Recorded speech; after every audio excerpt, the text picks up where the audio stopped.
Assalamualaikum warahmatullahi wabarakatuh. Selamat pagi anak-anak. Tentu kabar kalian semua baik ya. Semoga saja semua di hari ini bisa mempelajari tentang keteladanan Nabi Sulaiman alaihissalam. Nah, kita akan mempelajari tentang kisah keteladanan Nabi Sulaiman alaihissalam, yaitu nanti kita akan mempelajari kisah keteladanan Nabi Sulaiman alaihissalam yang ada pada pelajaran Akidah Akhlak kelas 7 semester dasar oleh saya Nenek Hasanah. Nah, yang pertama adalah kompetensi dasar.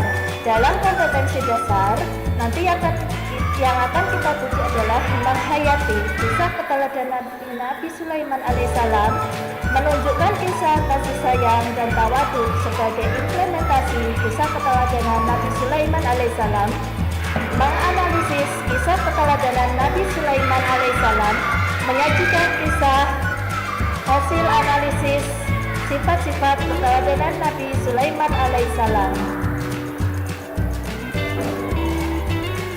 Bisakah kalian menceritakan kisah keteladanan Nabi Sulaiman alaihissalam anak-anak? Nah, nanti akan kita ceritakan bersama teman kelompok kalian. Apa arti dan isi kandungan surat An-Naml serta hubungan dengan Nabi Sulaiman alaihissalam? Itu nanti yang akan kita bahas. Amatilah surat An-Naml ayat 18 sampai dengan 26.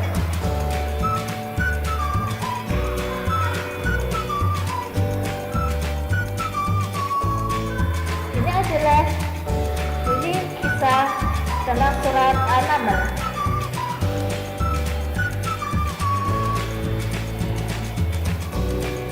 Arti dari surat An-Naml.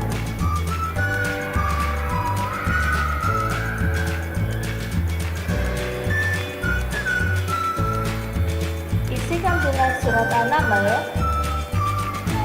yaitu tentang keimanan kepada Allah Subhanahu wa Ta'ala, tentang tawadhu dan kasih sayang, kisah Nabi Sulaiman dan kaumnya yang mendapatkan kenikmatan namun tetap tawadhu kepada Allah Subhanahu wa Ta'ala dan tetap memiliki kasih sayang kepada sesama makhluk Allah Subhanahu wa Ta'ala.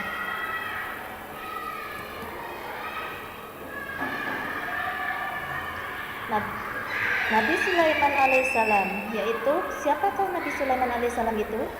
Nah, ini nanti yang akan kalian cari dalam diskusi kelompok. Kemudian bagaimana kisah hidupnya?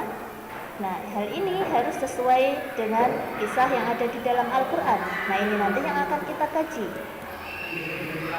Apa yang dapat kamu teladani dari kisah keteladanan Nabi Sulaiman? Ini nanti yang akan kita bahas dan akan kalian presentasikan di depan kelas. Ceritakan kisah sesuai surat An-Naml yang sudah saya share tadi.